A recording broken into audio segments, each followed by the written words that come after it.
Hello, hello, hello, and welcome back to the Everyday English Lounge. I'm your host, Avery. And I'm Chloe. And we are so happy to have you here today. Whether you're commuting or washing dishes or, I don't know, walking your dog. Or hiding in the bathroom from your kids. We know you do it. No judgment. Exactly. Safe space here. But Chloe, I have a confession to make before we even start. Oh no. What? I skipped lunch. Avery, you rookie. You knew the topic today. I know. And now we're about to spend like 20 minutes talking about family feasts and recipes, and my stomach is literally growling. If the microphone picks up a weird rumble, that's not a sound effect. That's me. Okay, well, disclaimer to the listeners, do not listen to this episode on an empty stomach. Grab a snack. Grab, I don't know, a biscuit? Something. Seriously. Go press pause. We'll wait. Okay, they're back. Good. So, family feasts. This is a huge topic. It is. It's not just about the food, right? It's about the theater of it all, the drama at the table. The drama, the politics of where you sit, the chat food. Chat food. I love that phrase. We're going to dive deep into that later. But let's start with the vibe. So, set the scene for me, Chloe. When I say the big family dinner, where does your brain go? Okay. Immediate thought? Chaos. Chaos? Complete organized chaos. Okay, picture this. It's my parents' house. The kitchen island is just covered. There's not a single inch of counter space visible. Yes, I know that landscape. And everyone is talking at the same time. There's like 3 different conversations happening. My dad is yelling at the TV in the other room. My mom is trying to find a serving spoon. And the dog is just like weaving through everyone's legs trying to trip us. The dog is the most important part of that ecosystem, ideally positioned to catch falling crumbs. Oh, he knows. He knows exactly who the messy eater is. It's usually my brother. There's always one. But it's interesting you mentioned the kitchen island, because I feel like family feasts have changed. How do you mean? Well, growing up, I feel like it was very sit down now, 6 o'clock p.m., butts in seats, napkins on laps. Oh, totally. It was formal. Yeah, but now I feel like we've entered the era of the grays. The grays, yes. Like nobody actually sits down until the food is half gone. It's true. Everyone just stands around the kitchen island, picking at things. Oh, I'll just have one more chip. I'll just dip this carrot. And by the time you actually sit at the dining table, you're kind of full. Exactly. You ruined your appetite on the appetizers, which honestly, I think is the best way to do it. Me too, because standing up, it's more social. You can bounce around. Once you sit down, you're stuck next to, well, whoever you're stuck next to. That's dangerous. If you get stuck next to the uncle who wants to ask you about your career plans for 40 minutes, you're trapped. So, Chloe, when are you getting a real job? I have a podcast, Uncle Bob. It's real. Tragic. So this standing around phase, this is what we're calling chat food. Right, food you eat while chatting. But Avery, we have to talk about the pun here, because for a huge part of the world, chaat, C-H-A-A-T, means something very specific. Oh, absolutely. And if you haven't had real Indian chaat, you haven't lived. Facts. For our listeners who might not know, how do you explain chaat? It's hard to describe because it's not just a flavor, it's a texture thing. It is. It's like an explosion? Yeah. It's usually, okay, so you have a crispy base, like a fried dough wafer or a hollow shell. Then you have soft potatoes or chickpeas, then cold yogurt, then spicy chutney, then sweet chutney, then crunchy noodles on top. It hits every single taste bud at the same time. Sweet, salty, spicy, sour, crunchy, soft. It's overwhelming in the best way. But the reason it's the ultimate chat food in English terms, too, is that you cannot be formal when you eat it. No, it's physically impossible. Take pani puri, right? It's these little hollow balls filled with flavored water. You have to put the whole thing in your mouth at once. If you bite it in half, it's a disaster. Water everywhere. Down your shirt, on the floor. So you're standing there with your family, cheeks puffed out like a chipmunk, trying not to laugh. It breaks the ice immediately. That's the key. Good family food should break the ice. It shouldn't be too neat. Right, like think about Western versions of this. Wings? Oh, wings are messy. You get sauce all over your face.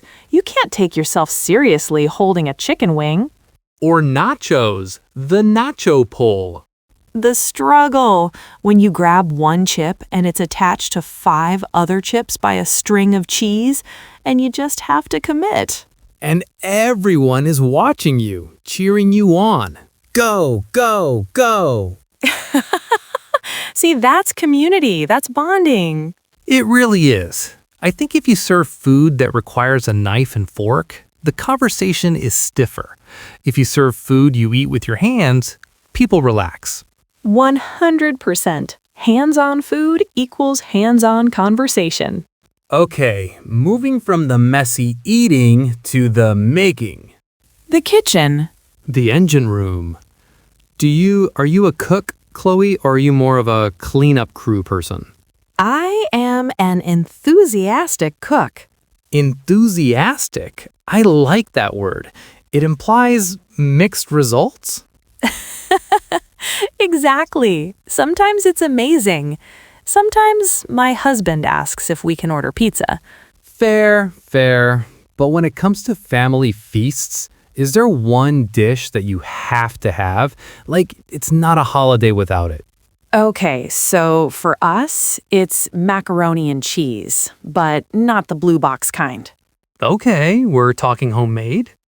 Baked, crispy top, but here's the thing. My grandma used to make it, and now my mom makes it, and the recipe is nobody knows what it is.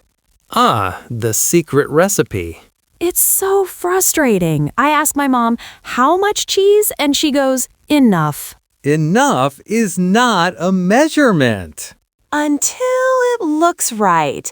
Until it smells cheesy. Mom, I need grams. I need cups. Do you think they do that on purpose? To keep the power? Oh, absolutely, 100%. If I knew the recipe, I wouldn't need to visit as often. It's a retention strategy. That's brilliant. Emotional blackmail through cheese. Exactly. What about you? Do you have a family staple? We do, but mine is simpler. It's roasted potatoes. Classic. But my dad has this specific technique. He parboils them first. Boils them a little bit. To get them soft inside? Yeah, then he drains them, and this is the key. He shakes the pot really violently. What? Why? To roughen up the edges, so the potatoes get all fuzzy. And then when you roast them in the oil, those fuzzy bits get super crunchy. It's science, Chloe. It's potato physics. I need to try that. Shake the pot, violent potatoes. Got it. Violent Potatoes. That's the name of my new punk band. Haha, I'd buy tickets. But hey, you mentioned you actually brought a recipe for us today?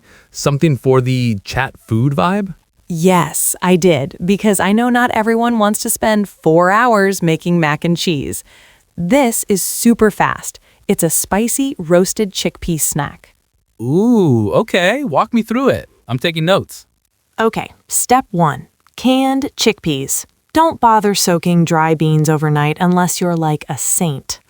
I am not a saint. I love cans. Good. So drain them, rinse them, and then, this is crucial, You have to dry them, like really dry them. Use a paper towel, roll them around. If they are wet, they will steam and they won't crunch. Nobody wants a soggy chickpea. We established this. Soggy chickpeas are the enemy. So once they're dry, toss them in olive oil, then spices. I do cumin, paprika, smoked if you have it, salt, and a little bit of garlic powder. Classic combo.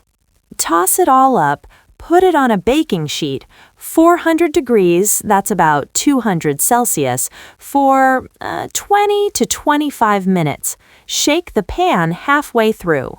Shake the pan. Got it. Now, here is the Chloe twist. The secret ingredient. When they come out of the oven, while they are still hot, grate some fresh lemon zest over them. Lemon? Trust me, the acidity with the spicy paprika, it wakes the whole thing up. It's addictive. You think you'll eat a handful and suddenly the bowl is empty. And it's kind of healthy? High protein. Basically a salad. Basically a salad. I'm telling my trainer that. So we've got the food, we're at the table, now comes the conversation. Does your family have forbidden topics? Oh, wow. I mean, we try to avoid politics, usually. Usually. But it always creeps in. Someone will say, did you see the price of gas? And suddenly we're off to the races. It's inevitable. In my family, the dangerous topic is technology. Technology? Yeah, because my grandma will ask, how do I work the cloud? Oh, no. And then 3 different people try to explain the cloud at the same time, using different analogies. And by the end, she thinks her photos are literally in the sky. It's a mess. Tech support at the dinner table. That is a classic genre of family feast. It really is. Why is my printer offline? Pass the peas and hand me your phone, Grandma. We also have the awkward silence. You know that moment? When everyone stops chewing at the exact same second? Yes, and it's dead quiet, and you can just hear forks scraping against teeth. Ugh, I hate that sound. It's the worst. And then someone feels the pressure to break the silence, so they say something completely random like, "So, who died recently?" No, that's morbid. It happens. Older relatives love talking about who died. It's their social media. That is so true. Did you hear about Mrs. Robinson's hip surgery? It's riveting content. Okay, so the meal is done. The chat is dying down. People are loosening their belts. The meat sweats are setting in. Now the cleanup. Ugh, the buzzkill. Is there a system in your house? The system is whoever cooks doesn't clean. That's the golden rule. It's a good rule. In theory, but in practice, my dad, who usually grills, will say, "Well, I cooked the meat." And I'm like, "Dad, you stood outside with a beer for 20 minutes. Mom spent 4 hours chopping vegetables."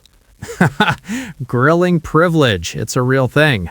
It is. So usually it's me and my mom at the sink, but honestly, I don't mind it.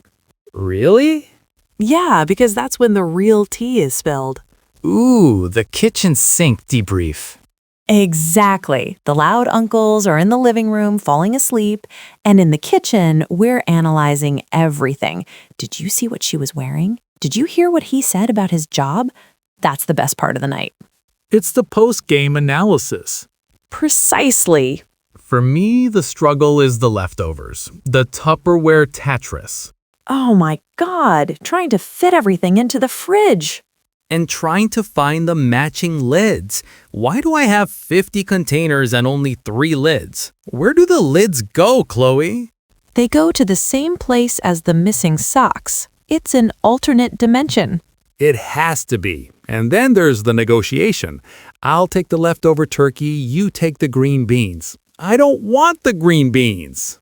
No one wants the green beans on day 2. They get squeaky. They do. They get squeaky. That is the perfect description. But the curry or the stew, that's better on day 2. Oh, always. It marinates. The flavors get to know each other. The flavors get to know each other. You're a poet, Avery. Well, look at the time. I think we've digested this topic pretty thoroughly. And I am now officially ready to go eat, like a full 3-course meal. Same. I'm thinking I might try your chickpea thing tonight. Do it! Send me a picture. If you burn them, don't send a picture. Deal. But hey, listeners, we want to hear from you. We want to know your chat food. Yes! What is the snack that gets your family talking? Is it nachos? Is it samosas? Is it just a bag of chips? And tell us your kitchen disaster stories. Did you drop the turkey? Did you salt the pie instead of sugaring it? We need to feel better about ourselves. Please, validate our incompetence. You can drop us a comment on Instagram or send us an email at everydayenglishllounge@gmail.com. Wait, is that a real email? I don't think so, but if someone owns it, they're gonna be confused. Just comment on the post. It's safer. Definitely safer. All right, guys, thank you so much for hanging out with us at the table today. It's been a blast. Go eat something delicious. And keep chatting. We'll see you in the next one. Bye. Bye, everyone.